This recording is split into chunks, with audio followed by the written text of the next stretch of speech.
Hello बच्चों, हम लोगों ने इरिगेशन प्रोसेस जो ट्रेडिशनल मेथड था और मॉडर्न मेथड था उन दोनों के बारे में पढ़ाई कर ली है। अब हम लोग देखेंगे कि अनवांटेड प्लांट्स जो कि कई बार हमारे क्रॉप्स के बीच में हो जाते हैं, जिसे हम वीड्स कहते हैं, उससे हम लोग अपने क्रॉप्स को कैसे प्रोटेक्ट कर सकते हैं। चलिए स्टार्ट करते हैं। Protection from weeds. वूजो and Paheli went to a nearby wheat field and saw that there were some other plants in the field growing along with the wheat plants. जब बूझो पहेली बगल के किसी खेत में गए तो उन्होंने देखा कि क्रॉप के बीच में, यानी वीट के क्रॉप के बीच में कुछ अनवांटेड प्लांट्स भी ग्रो कर गए हैं। ठीक है। In a field many other undesirable plants में grow naturally along the crop and these undesirable plants are weeds. कई बार हमारे क्रॉप्स के बीच में अनवांटेड, जिससे हमने ग्रो नहीं किया है किसी पर्पस के लिए, वो भी उसके साथ में ग्रो कर जाते हैं हमारे क्रॉप्स के साथ में। इसी अनडिजायरेबल प्लांट्स को ही हम लोग वीड्स कहते हैं। The removal of the weeds is called the weeding, और इसे रिमूव करना वीडिंग कहलाता है। रिमूव करना मतलब इसे हटाना। Weeding is necessary since the weeds compete with the crops plants for the water, nutrient, space and the light. जो वीड्स होते हैं उन्हें रिमूव करना बहुत ज़रूरी होता है, क्योंकि अगर वो रहेंगे वहाँ पर प्रेजेंट तो सारे के सारे जितने भी न्यूट्रिएंट्स है, वाटर है, स्पेस है या फिर लाइट है, वो बाकी क्रॉप्स के साथ भी वो भी लेना शुरू कर देंगे, जिससे क्या होगा, कहीं ना कहीं से हमारे जो प्रॉपर क्रॉप्स है उनको इनकी कमी होना शुरू हो जाएगी। दस they affect the growth of the crops, तो वो दूसरे क्रॉप्स के ग्रोथ को वो अफेक्ट करेंगे। And some weeds interfere even in the harvesting and may be poisonous for the animals and the human beings.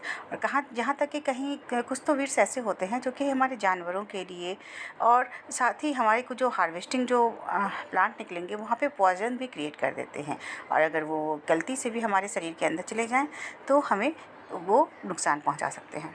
Farmers adopt many ways to remove the weeds and the control their growth. तो इसी weeds को हटाने के लिए farmers जो है अलग अलग तरीका इस्तेमाल करते हैं। ठीक है। Tilling before the sowing of the crops help in the uprooting and the killing the weeds. सबसे पहले जब आपने याद किया, हमने पहले पढ़ाया था, सोइंग के बाद सोइंग के पहले हम लोग टाइलिंग करते हैं सॉइल का, यानी कि उसकी एक प्लेन लेयर बनाते हैं सॉइल की। तो ऐसे केसेस में भी जो भी वीड्स होते हैं उसको हटा दिया जाता है।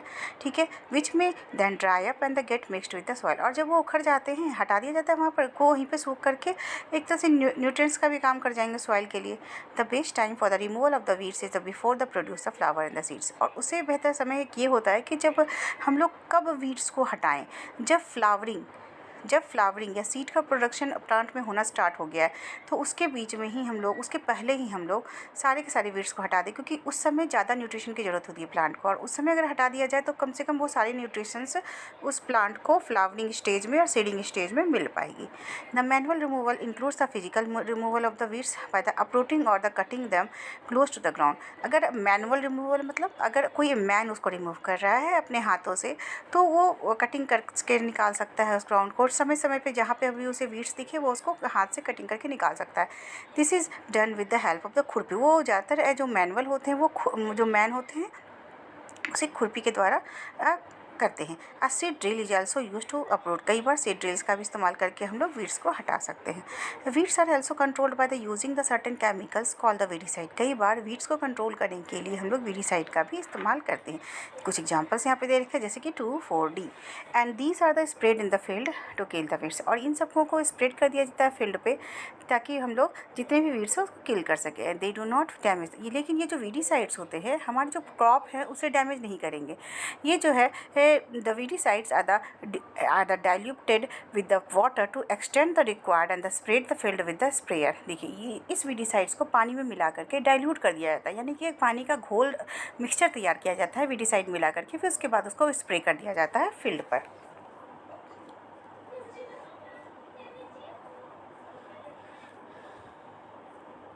नेक्स्ट हम लोग देखेंगे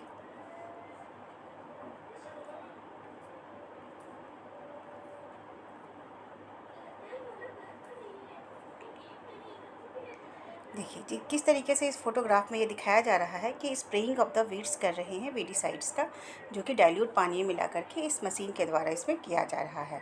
do weedicides have any effect on the personal handling to weedicide sprayer, क्या जो वीडिसाइड स्प्रेयर है होते हैं क्या उनके भी प्रॉब्लम क्रिएट करती है? बिल्कुल नहीं। वो देखिए, आप अगर ध्यान से देखे होंगे तो ये मास्क पहन के इसका यूज़ कर रहे हैं, क्योंकि ज़्यादा अगर वो हमारे रेस्पिरेटरी सिस्टम में अगर इसके इफेक्ट जा सकते हैं तो प्रॉब्लम क्रिएट हो सकते हैं। As already mentioned, the weedicide is sprayed during the vegetative growth of the weeds before the flowering and the seeds in the formation। आपने पहले ही डिस्कस कर चुका है कि हम लोग जो फ्लावर और सीड होता है उसके पहले ही, ग्रो होने के पहले ही हम लोग वीडिसाइड का छिड़काव करते हैं। स्प्रेइंग ऑफ द वीडिसाइड्स में affect the health of the plant. कई बार वीडिसाइड्स को डालने वाले भी कई बार उन्हें प्रॉब्लम हो जाती है कि उन्हें भी हेल्थ की इशू होने लगती है। So they should use the chemicals very, उन्हें सो इसलिए जो है इन्हें एक तरीके से केयरफुल्ली इन केमिकल्स का इस्तेमाल करना चाहिए। They should cover their nose and the mouth with the piece of the cloth during the spraying of this chemical. इस केमिकल का इस्तेमाल करते वक्त में उन्हें मास्क और या फिर उन्हें अपने सर को और जितने भी नोज़ एंड द माउथ है उन्हें वो कवर करके इस्तेमाल करना चाहिए। तो ठीक है, हम लोग आगे पढ़ते हैं हार्वेस्टिंग क्या होता है। हार्वेस्टिंग मतलब आप नॉर्मली जाते हो जब हमारा क्रॉप बढ़ जाता है, मैच्योर हो जाते हैं, फिर इसकी कटाई को ही हम लोग हार्वेस्टिंग करते हैं। चलिए हम लोग देखते हैं। Harvesting of A crop is important task, बहुत इंपॉर्टेंट है। The cutting of the tree of the crop after it mature is called, यानी कि क्रॉप के मैच्योर होने के बाद उसकी कटिंग कराना ही हार्वेस्टिंग कहलाता है। In harvesting crops are the pulled out और the cut close to the ground. It usually takes the 3 to 4 months for a cereal to the mature. ज़्यादातर 3 से 4 महीने लगते हैं जबकि कोई भी सीरियल क्रॉप में मैच्योर क्रॉप में बदल जाता है। Harvesting in our country is other done manually, ज़्यादातर लोग या तो हाथ से सीकल के द्वारा करते हैं या फिर मशीन के द्वारा, जिसे हम लोग हार्वेस्टर है उसके द्वारा भी किया जाता है। In the harvested crop the grain seeds need to be the separated. अब जब क्रॉप हार्वेस्टेड हो गया है तो अब उस ग्रेन वाले सीड्स को हमें सेपरेट करना पड़ेगा फ्रॉम द चाफ, इसके जो ऊपर के जो छिलके होते हैं चाफ उससे। And this process is called the threshing, और इस प्रोसेस को हम लोग थ्रेसिंग कहते हैं। This is carried out with the help of the machine called the combine, और इसे हम लोग एक मशीन के द्वारा कंप्लीट कर सकते हैं जिसको हम लोग कंबाइन, जैसा कि आप फोटो में भी देख रहे हो कि ये कंबाइन मशीन है जो हार्वेस्टिंग में यूज होती है, which is in fact a harvester as well as a thresher. इस तरह से ये जो हार्वेस्टिंग मशीन है कंबाइन, इसका हार्वेस्टिंग में भी यूज होता है और थ्रेसिंग में भी यूज हो सकता है। After harvesting sometime the stubs are the left in the field and which are burned by the farmers. Paheli is worried, she knows that it causes a pollution, it may also catches the fire and the damage the crop line in the field. देखिए, कई बार आपने सुना होगा कि जब कुछ harvesting के बाद कुछ प्लांट्स अभी भी अगर फील्ड में बच गए हैं तो उन्हें क्या कर देते हैं, जला दिया जाता है। लेकिन ये जलाना पॉल्यूशन क्रिएट करता है, जिसके कारण से कई ज़्यादा लोगों को प्रॉब्लम फेस करनी पड़ती है। तो अच्छा रहता है कि अगर हम उस तरीके से अगर ना जलाएं, क्योंकि जलाने से कई बार अगर वहीं पे खेत में अगर कोई क्रॉप रखा हुआ है हमारा तो वो भी बर्न होने के चांसेस होते हैं। Farmers with the small holdings of the land do separation of the grains in the chaff with the winnowing. अब जो आप जानते हैं जो ग्रेन्स होते हैं उसके ऊपर एक चाफ की लेयर लगी रहती है, भूसे की लेयर लगी रहती है, और उसी भूसे से हम अपने ग्रेन्स को अलग करना के प्रोसेस को विनोइंग कहते हैं। कि you have already studied in the class 6, आपने क्लास 6 में भी इसे पढ़ा होगा। विनोइंग मशीन है, ये जो आपको फोटो दिख रहा है एक विनोइंग मशीन है। हालांकि जो ट्रेडिशनल मेथड है उसमें बस हवा की दिशाओं को देख कर के विनोइंग प्रोसेस की जाती है। अब हम लोग कुछ देखेंगे कि यहाँ पे हार्वेस्ट फेस्टिवल्स के बारे में दिया होगा। चलो हम लोग पढ़ लेते हैं। After 3 or 4 months of the hard work there comes a day of the harvest. देखो, आप जानते हो कि 3 से 4 महीने एक फील्ड को क्रॉप्स को ग्रो करने में लग जाते हैं, और अब टाइम आती है कि से हार्वेस्ट किया जाए। The sight of the golden fields of standing crops and the laden to with the grain fill the hearts of the farmer with the joy. अब जब किसी भी किसान को, किसी भी फार्मर को अपने खेत में अपनी लहलहाती हुई फसल दिखेगी तो उसे एक बहुत ही खुशी मिलती है। ठीक है, वो बहुत ही खुश हो जाता है, जैसे कि आपके महीनों की मेहनत पे सफल हो, क्योंकि उनके रोजगार का भी वही साधन होता है। And the efforts of the past seasons have बॉन्ड fruit and it is a time to relax and the enjoy little. ऐसे समय में वो कुछ रिलैक्स करते हैं और फिर इंजॉय भी करते हैं। The period of the harvest is the great Joy and the happiness in the parts of the India. तो इस तरीके से हमारे इंडिया में उसे एक फेस्टिवल की तरह भी मना लिया जाता है। Man and women they celebrate it with the great interest. जो भी मेन होंगे या वुमेन होंगे बहुत ही उत्साह के साथ में ऐसे फेस्टिवल्स मनाते हैं। Special festivals associated with the harvest season are कुछ फेस्टिवल्स के नाम यहाँ पर दे रखे हैं जो कि हमारे हार्वेस्टिंग फेस्टिवल्स कहलाते हैं, जैसे कि Pongal, Baisakhi, Holi, Diwali, Navanna and Bihu. Navanna and Bihu. Next हम लोग देखेंगे storage. Storage of produce is an important task. If the harvested grains are to be kept for a longer time, they should be the safe from the moistures and the insects, rats and the microbe.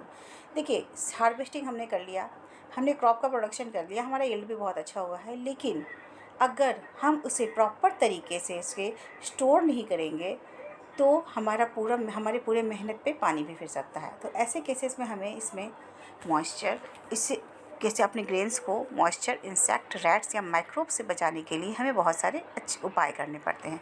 Harvested grains have more moisture. देखिए, जो भी कटे हुए जो धान होते हैं अभी उसमें मॉइस्चर होता है।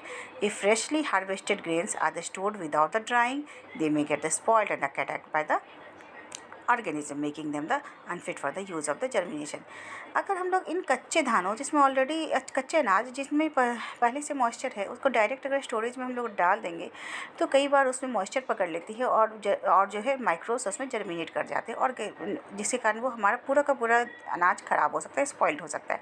ऐसे केस में बहुत ज़रूरी है कि हम लोग स्टोरेज के पहले उस ग्रेन्स को अच्छी तरीके से सन में पहले उसको ड्राई कर दें। Hence they are the storing them in the grains properly dried with the sun to reduce the moisture of the them and this prevent the attack by the insects, pests and the bacteria and fungi।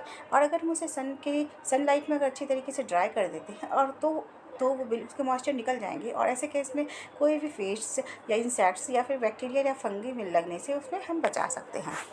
I saw my mother putting some dried neem leaves in the iron drums containing the wheat. I wonder why।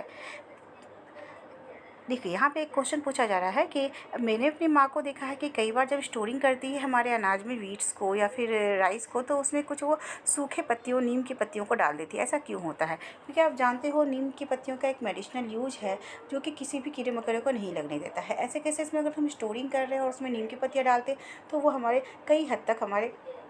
कुछ हद तक हमारे grains को ख़राब होने से बचाता है।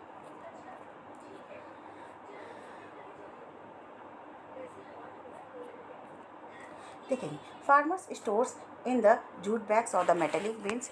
फार्मर जो है अपने ग्रेन्स को जूट बैग में इकट्ठा करके या मेटेलिक बिन्स में इकट्ठा करके उसे स्टोर करते हैं। However the large scale storage of the grains is done by the silos and the granaries. लेकिन अगर बहुत ही ज़्यादा अमाउंट ऑफ ग्रेन्स अगर उसे स्टोर करना है तो हम लोग सिलोज या फिर ग्रेनरीज का में स्टोर करते हैं to protect them from the pest like the rats and the, ताकि हम लोग रैट और इंसेक्ट्स से प्रोटेक्ट कर सकें। देखिए, जैसे कि यहाँ पे एक फ़ोटो दे रखा है जो कि एक silos of for storage of the grains है। देखिए, यहाँ पर आप साफ़ सुथरा इस फोटो को देख रहे हैं होंगे अच्छी तरीके से। ये हमारा सियोल्स है। नेक्स्ट ग्रेनरीज़ की भी फ़ोटो दे रखी है जहाँ पे कैसे सैक में भर के सारे अनाज को रख दिया गया है। Dried neems leaves are the used for the storing the food grains at home. घर पे ज़्यादातर लोग नीम की सूखी पत्तियाँ उसमें डाल करके उसे स्टोर करते हैं हमारे, ताकि वो ख़राब ना हो। For storing the large quantity of the grains in the big godown, specific chemical statements are the required to protect them from the pest and the microbes. अब उसे हम केमिकल्स डाल करके भी कई बार उसको माइक्रोब से प्रोटेक्ट करने के लिए स्टोर करके रख सकते हैं। नेक्स्ट है फूड एंड द एनिमल्स। देखते हैं। Make the following table in your notebook and complete it. Milk हमें मिल्क किससे मिलता है? काऊ से, बफेलो से, शी गोट से या शी कैमल से, और भी बहुत सारे जानवर होते हैं जिससे हम लोग मिल्क मिलता है। और भी इसी तरीके से और क्या क्या चीज़ें हमें किसी भी एनिमल से हमें मिल सकती है, क्या और उसका क्या सोर्स है, हम लोग यहाँ पे इस टेबल में फिल कर सकते हैं। After the completing the table you must have seen that the like the plants and animals also provide us with the different kinds of the food. इस तरीके से इस टेबल को हम लोगों ने देखा कि हमने प्लांट्स भी और एनिमल्स भी हमें अलग अलग तरह के फूड प्रोवाइड करते हैं। Many people living in the coastal areas consumes the fish and the major part of their diet. In the previous classes you have learnt about the food that we obtain from the plant.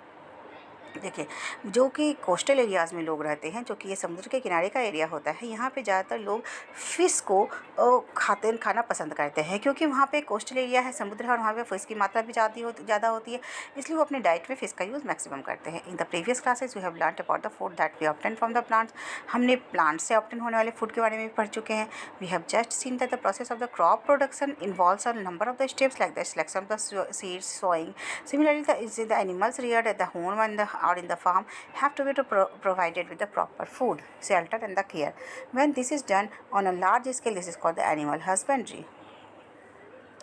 देखिए, जिस तरह से हम लोग crop का production करते हैं उसमें डिफरेंट स्टेप्स को फॉलो करते हैं, उसी तरीके से आज किसी भी जानवर को पाल करके और उसका एक प्रॉपर मैनेजमेंट करके उनके रहने की जगह, खाने की जगह, उनका प्रॉपर केयर करके हम लोग उनसे भी बहुत ज़्यादा प्रॉफिट कमाते हैं। इसे हम लोग एनिमल हस्बेंड्री के नाम पे जानते हैं। Fish is a good for health. We get cold liver oil from the fish which is a rich in the vitamin D. एक फैक्ट यहाँ पे दे रखा है, देखिए, जैसे कि फिश जो है हमारी हेल्थ के लिए अच्छा होता है, जो कि हमें कॉड लिवर ऑयल देता है, जो कि एक विटामिन डी का एक अच्छा स्रोत है। नेक्स्ट हम लोग देखते हैं,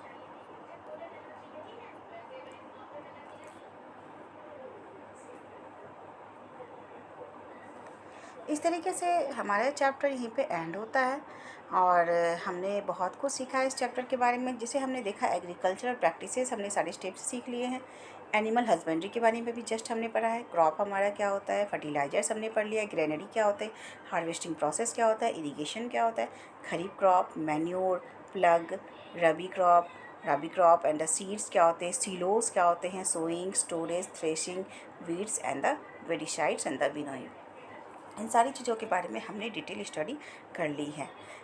तो इस तरीके से हमारा ये चैप्टर 1 जो क्लास 8 का साइंस का फर्स्ट चैप्टर है, हमने यहाँ पे एंड कर दिया है। हम लोग, अगर आपको ये वीडियो बहुत पसंद आ रही है तो मैं आपके लिए सेकंड चैप्टर ज़रूर लेकर के आऊँगी और क्लास 8 की, और इसी तरह मैं धीरे धीरे करके हर क्लास के लिए साइंस एंड मैथ्स की वीडियो आप तक पहुँचाती रहूँगी। Thank you and also support me. Okay, bye bye.